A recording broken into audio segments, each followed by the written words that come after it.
What is up, Scar Army? How's it going? Eroktic here. In today's video, we're gonna go over the gameplay with the Negotiator's Dilemma set. In the first week of the raid, I managed to collect all of the 6 pieces, and no, it is not based on luck. I was sleeping for 4.5 hours today, just to push that content to the limits. I do not see any other YouTube video about any of the brand new gear sets, and that's why I pushed it a little bit stronger. I did leveled up all of the 4 characters on maximum level, and I did leveled up all of the crafting benches on a maximum so I can craft Negotiator's Dilemma to show you guys how to properly build Negotiator's Dilemma, about the good things, about the bad things. But before we start with the show, let's roll the intro.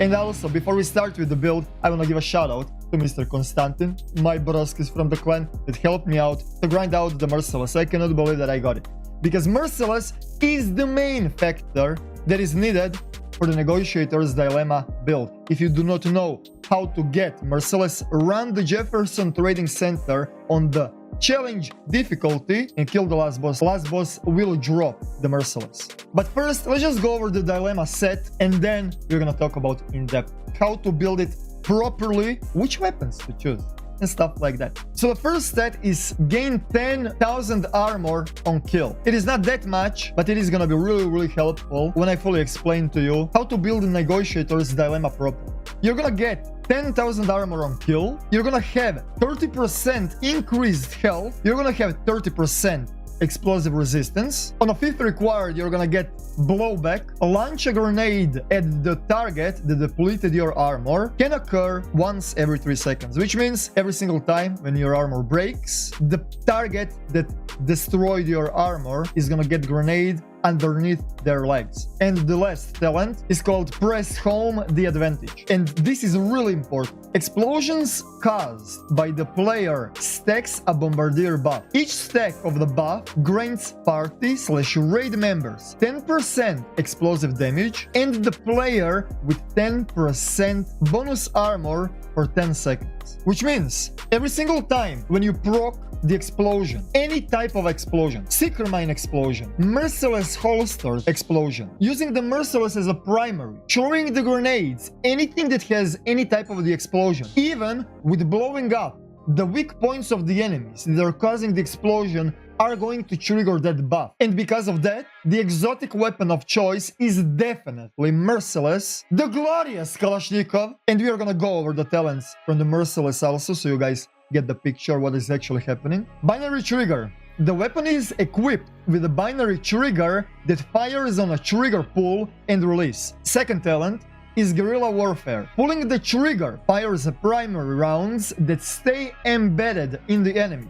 Releasing the trigger fires a detonator rounds that detonate all primers on the enemy it hits. So the faster you spam the left click, more detonations it is going to have, more explosions it is gonna have. And every single explosion that you create, your party members are gonna get 10% increased explosion damage, and you are gonna get 10% increased explosion damage and 10% increased armor, and there is no limit to it. Which means the faster you proc the explosions, no matter how, with the Seeker Mines, with the Merciless on the primary, with the Merciless on the holster, with the grenades, with the weak points, with whatever the hell, you're gonna gain those 10% armor stacks and also 10% increased explosion damage, and also your party members are gonna get that explosion damage. And also on the last slot, we have Brutality. While holstered, landing a shot has a 5% chance to deal 20% damage as the explosive damage.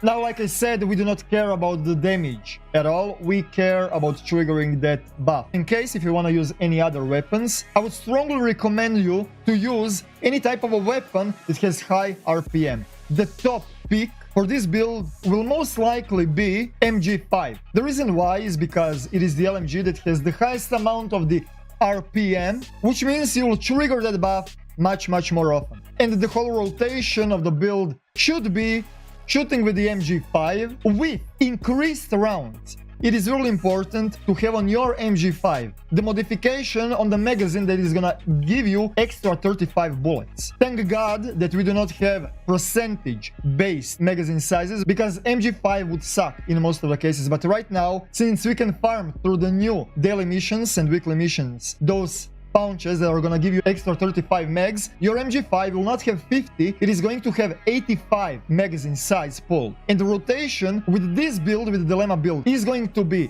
shooting with the MG5 when empty, switching on the Merciless, and spamming those shots. When you see that there is some kind of a downtime, when there is no enemies, or when you have time, then you should reload your MG5 and your Merciless. Also, the another top pick for the primary weapon, if you do not like LMG, I mean LMG is the best to shoot mid-range fights, but the most efficient weapon to trigger the explosion is going to definitely be ACS, fully automatic shotgun, because every single shrapnel that hits the target has a chance to trigger that explosive damage, which means with the fully automatic shotgun, you'll be able to unload the whole magazine inside of the enemy in a split second, and there is going to be a lot of triggers, and every single shrapnel, I think the shotgun has 8 shrapnels, 8 or 10, and each shrapnel is going to have that 5% chance to trigger the explosion damage buff and the armor buff. On the sidearm, I would strongly recommend you to have some kind of a sidearm that has in rhythm. The reason why you want to have in rhythm as a third talent is because your kills are going to have a chance to reset the skills that you're using. And speaking about the skills, it is really nice to have a cluster Seeker Mines in your arsenal, because each Seeker Mine is going to deal that explosive damage that is gonna give you and your party members a stack. So farming aux battery mods, those are the new mods that are gonna give you increased skill power, is really necessary for your cluster mines, because you can place a modification on your cluster mines that is gonna increase the amount of the Seeker Mines that are gonna be deployed. So I would strongly recommend to you to get a cluster mine, put as much as skill power possible with auxiliary battery mods to increase the skill power, so you can add more of the Seeker Mines on top of it. Because remember, the more charges you have, more explosions you're gonna have, more stacks you and your party members are gonna have. And on the second skill, I would strongly recommend to you to use the repair drone. And the reason why you want repair drone on your second skill, because it has a beautiful synergy with the Negotiator's Dilemma set. So let's talk about the synergies between different things, different talents that this build has to offer. Let's talk about the blowback. Launch a grenade at the target that depleted your armor can occur once every 3 seconds. If you have a repair drone out, and if the target destroys the armor, you're gonna automatically throw the grenade underneath your target's legs, and if this grenade deals the damage, you're gonna gain 10% armor back. But if somebody destroys that armor again, another grenade will not proc, because there is a 3 seconds cooldown, which means it is not spammable. You will not be able to spam those grenades, although that will appear every 3 seconds.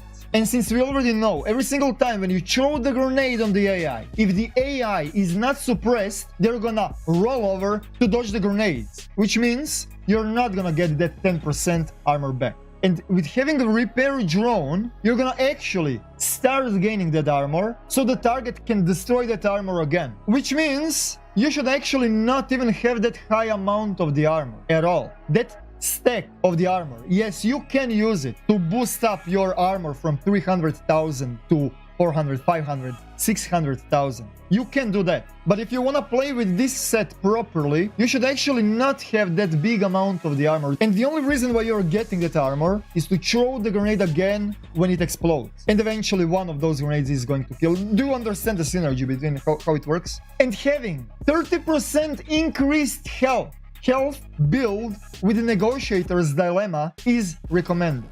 We will still have to test it out. It is really early, and it seems like it is not that important. Are you gonna gain high roll of the armor or high roll of the HP, or both on your brand sets? Because no matter what you have, when you get that Negotiator's Dilemma, having a high armor is great, having the high health is also great.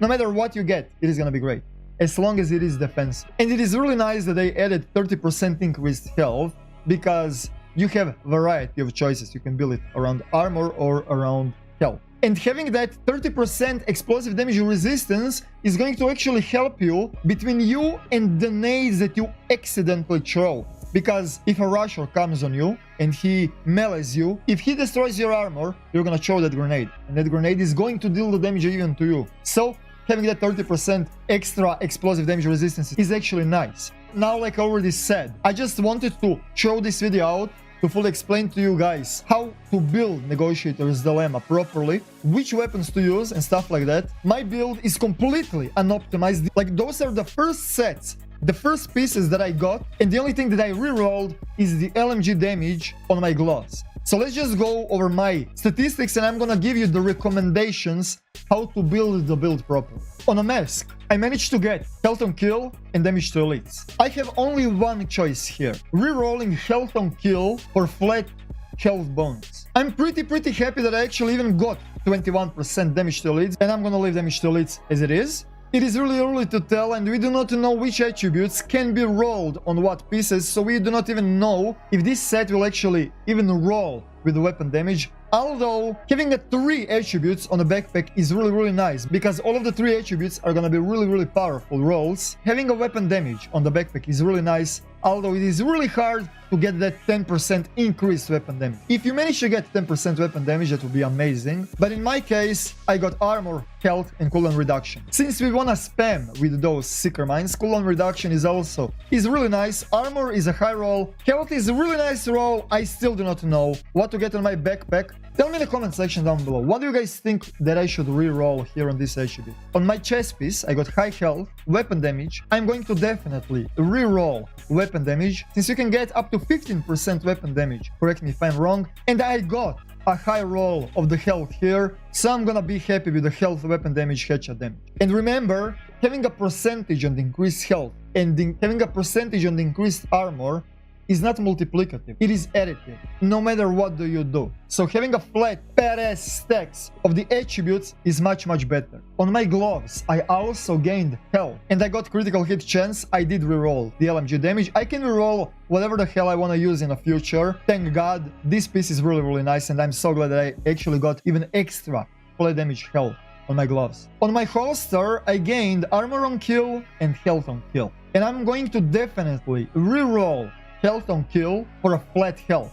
The biggest amount of the health that you can get is definitely on the holster. It can go up to 50,000 health, I think. And my health is going to skyrocket after I reroll health on kill on health. And thanks to having even attribute that is gonna give me armor on kill, I'm gonna get that armor percentage even higher up. Armor on kill attribute has a nice synergy between the second talent that is gonna give me 10% armor on kill anyway, which means I'm gonna actually gain 22,000 armor on kill since I have 10,000 armor on kill. And also on my knee pads I got 11% total armor, and I'm going to most likely recalibrate this total armor into the flat health just to stack that health as much as possible. But basically, I'm really excited about these new sets. I'm really close to actually even gain Tip of the Spear, so that video is gonna also come in the future. If you guys like this type of content from me, tell me in the comment section, leave a like if you liked it. If you're watching this right now, notification squad, by the way, I'm live right now and we are gonna probably do some raids with Negotiator's Dilemma. Let's see how Negotiator's Dilemma is gonna actually feel while we are gonna raid. Thank you guys for watching. Leave a like, subscribe with the notifications on, leave a comment. What do you think about all of this? And check me out on twitch.tv/Eroktic. Thank you guys for watching. Thank you for your attention. I love you all. Have a great day. Eroktic out.